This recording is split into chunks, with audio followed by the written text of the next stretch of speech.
खून तेरा लाड़, मेरा भी खून लाड़, फिर क्यों ये अलगाववाद। अरे उसने, उस जीवन दाता ने हमें ये जन्म देते वक्त इधर इधर टक्कर था ना, सभी को था, मेरे को भी था, आपको भी था। ये कान है मुझे, ये आँखें हैं मुझे, ये नाक है मुझे, आपको भी है कान नाक आँखें। ये जबान है, ये होठ है, ये हाथ है काम करने के लिए, ये पाँव है 11 नंबर से चलने के लिए, आगे चलने के लिए। मुझे भी है, आपको भी है, फिर क्यों ये अलगाववाद। बोलो ना, क्यों हमें ये अलगाववाद क्यों। ऊपर वाला सूरज के रोशनी हमें देता है, सूरज की धूप हमें देता है, चांद की शीतल बातें हमें देता है, वो शीतलता हमें चांद की मिलती है, तुम्हें भी मिलती है, मुझे भी मिलती है, फिर क्यों ये अलगाववाद। वो वृक्ष की छाया हमें, मुझे भी देता है, शायद आपको भी देता है।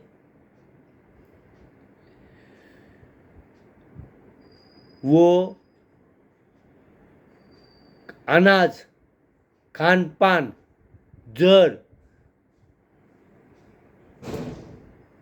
पानी से लेके तो हवा तक सब कुछ मुझे भी देता है और शायद आपको भी देता है।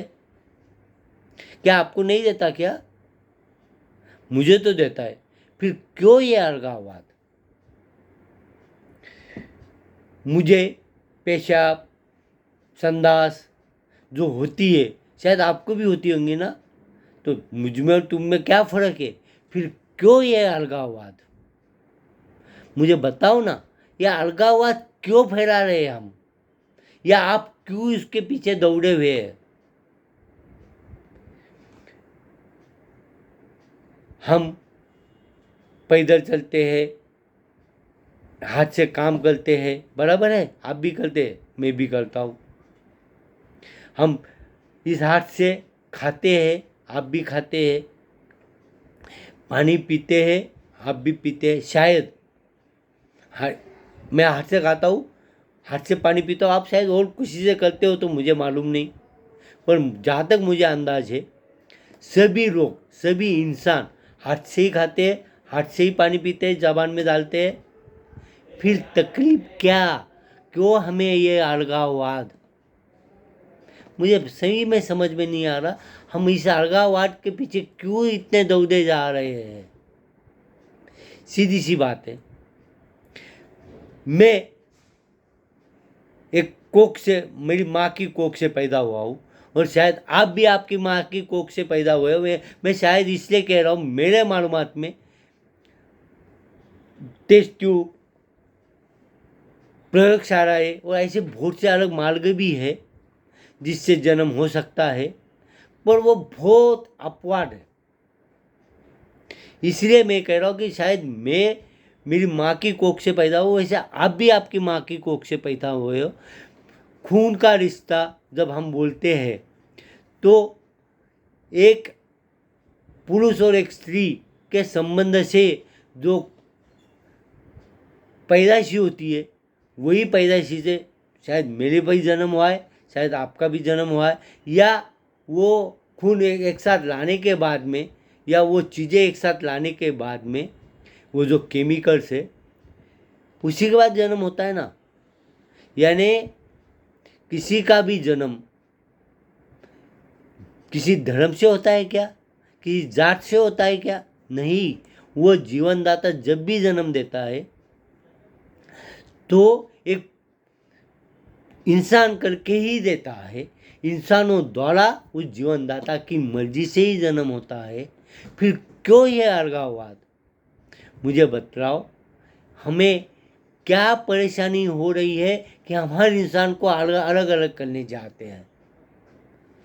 अरे किस कोख से जन्म हुआ, इससे लेके हर बातें, किस खून से जन्म हुआ, अरे क्यों। सबसे इम्पोर्टेंट चीज़ हम कहते हैं हम अलग है, वो अलग है। मुझे तो सुस्ती से लेके अपने ये जो कान नाक घसा जो भी है सब एक जैसे दिख रहे। सुस्ती भी सबको एक जैसा दे रही है। फिर भी सुस्ती हमें हवा पानी देती है, सुस्ती हमें अनाज देती है पेट भरने के लिए। जो ज़िंदगी जीने के लिए ज़रूरत है वो सब चीज़ें सुस्ती देती है। साथ ही वो सैलाब या वो आपत्तियाँ, वो बीमारियाँ उसी के है। उसको को जात धर्म पात कुछ देखती है? इंसान ही देखती है ना। कुछ देती है तब भी, कुछ लेके जाती तब भी, वो सिर्फ इंसान देखती है। आपके धर्म जात पात से कुछ मिलता है या नहीं लेके जाती है क्या है? फिर हम क्यों ये अलगाववाद फैला रहे हैं और उसी पे जकड़ के रखे, उसी पे टिके हुए हैं। अभी मैं सबसे बड़ी बात करता हूँ समानता की। अरे सुस्ती ने एक इंसान करके मुझे जन्म दिया, वो स्त्री को भी एक इंसान करके जन्म दिया। साथ ही में माँ बाप, भाई बहन, बेटा बेटी जैसे रिश्ते उन्होंने अपने द्वारा तैयार किए। फिर हम ये रिश्ते को भूल के क्यों जी रहे हैं? साथ ही में समान अधिकार का क्या मतलब है? पुरुष को चाहिए वो अधिकार और स्त्रियों को चाहिए 4 शादियाँ 5 शादियाँ। वो क्या हमारी चीज़ें हैं, वस्तुएं हैं? नहीं ना। पुरुष की वस्तुएं नहीं है। या तो वो मेरी माँ है, मेरी बहन है, मेरी बेटी है, मेरी चाची है, मेरी बुआ है। वो चीज़ नहीं है। मेरी रिश्तेदार है या मेरी पहचान वाली सहेली है, कोई भी हो, पर चीज़ नहीं है। और आप पुरानी बातों से मुझे कुछ लेना देना नहीं है, क्योंकि हमें अगली पीढ़ियाँ और आज की पीढ़ियाँ देखनी है। फिर हम यह अलगाववाद के साथ में मेरे अधिकार क्यों निकालते? आप मेरे को अधिकार की बात निकली इससे बोलो कि जब आप एक बस में जाते हो तो बस में, या मैं बोलूँगा रिजर्वेशन की बात करते हैं, तो मेरी बेटी उसकी बच्चे के साथ गाड़ी में आती है और बैठने को जगह नहीं मिलती, तो मैं चाहता हूँ कि नहीं, उसके लिए जगह पैदा। और उस वक्त मुझे मेरे अधिकार ख्याल में आ जाते हैं। मेरे रिजर्वेशन की बहुत सी बातों में मुझे मेरे अधिकार ख्याल में आ जाते हैं। पर वही जब दूसरे की बारी आती है तो मुझे मेरे कर्तव्य याद नहीं आते, सिर्फ अधिकार याद आते। मानवता याद नहीं आती, सिर्फ कर्तव्य याद आते। मानवता क्या कहती है, इंसानियत क्या कहती है, ये याद नहीं आता। अरे मेरे हक अधिकार सिर्फ याद आते हैं। अरे एखादा कोई बीमार आदमी पर है, कोई दूसरे की बेटी है जिसके हाथ में छोटा बच्चा है, कोई बूढ़ा है, उनको जगह देना या उनके लिए कुछ अच्छी चीज़ें करना, उस वक्त अधिकार नहीं ध्यान में आता हमें। मैं बहुत सी जगह यही देखता हूँ। फिर क्यों यह अलगाववाद क्यों? मेरा हर जगह एक ही सवाल रहता है कि हम इंसानों में ये अलगाववाद क्यों कर रहे हैं? आज तो भी हमें ज़रूरत है इस अलगाववाद दुनिया फैलाने वाले लोगों को दूर रख के आगे जाने की। अरे जो अलगाववाद रखते या फैलाते उनसे भी मेरा एक सवाल है। आपको जन्म किसने दिया? जीवनदाता ने ही दिया ना। आपकी माँ बाप के द्वारा होगा, आपकी माँ की कोख से होगा, तेज दुख द्वारा होगा, पर दिया तो जीवनदाता ने। जीवनदाता नहीं चाहे तो नहीं मिल। वैसे ही बहुत से सैराब आए, मौत आए, तो वो जब जीवनदाता ठहराता तब आता है। वो किसी का जात देखता है, पात देखता है, धर्म देखता है। फिर आप क्यों देख रहे हो? कानून क्यों एक जैसा नहीं है? एक देश, एक भूमि, एक इंसानियत, इसके सहारे क्यों कानून बनाने को विरोध कर रहे हो?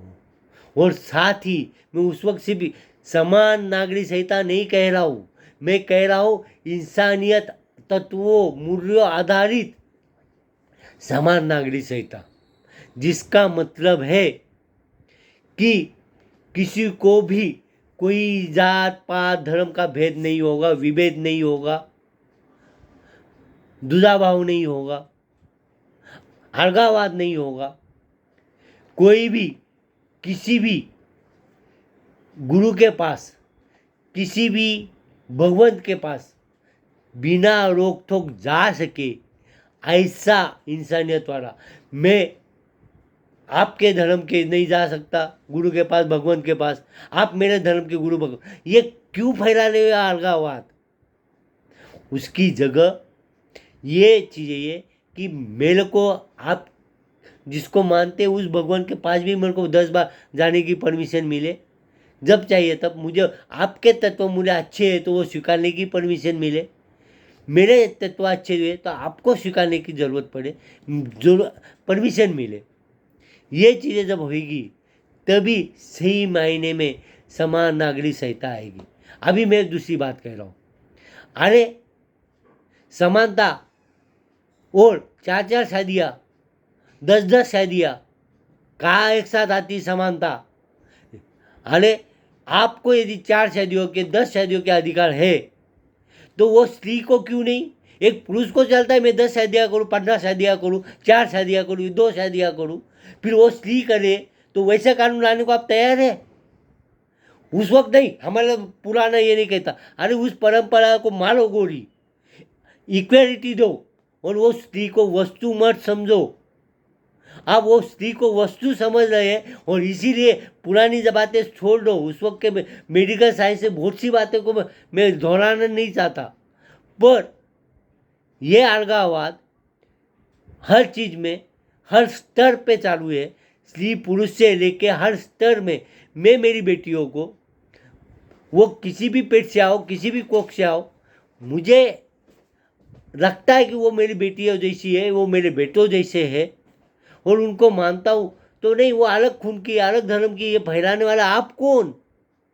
वैसे ही मैं किसके साथ हूँ, किसके साथ नहीं, इसमें रोक टोक लाने वाला आप कौन? यदि उसको मुझे पसंद है, ये मुझे वो कर, सिर्फ एक ही है, मैं इंसानियत के द्वारा जी रहा हो या नहीं, ये देखना ज़रूरी है। आपके कानून भी उसी हिसाब से चाहिए, आपके रीति रिवाज भी उसी हिसाब से चाहिए, समानता के सहारे। उसमें पुरुष और स्त्री दोनों को ही समान एक जैसे अधिकार देने चाहिए, पर आप दे रहे हो नहीं। इसीलिए मैं हर समय पूछ रहा हूँ, ये अलगावाद क्यों? अरे तेरा खून लाल, मेरा खून लाल, तुझे भी दिमाग बुद्धि, मुझे भी दिमाग बुद्धि, तुझे भी आंखें, नाक, जबान, हाथ, पैर, पेट, सब कुछ, मुझे भी ये चीज़ें पूछने उस जीवन दाता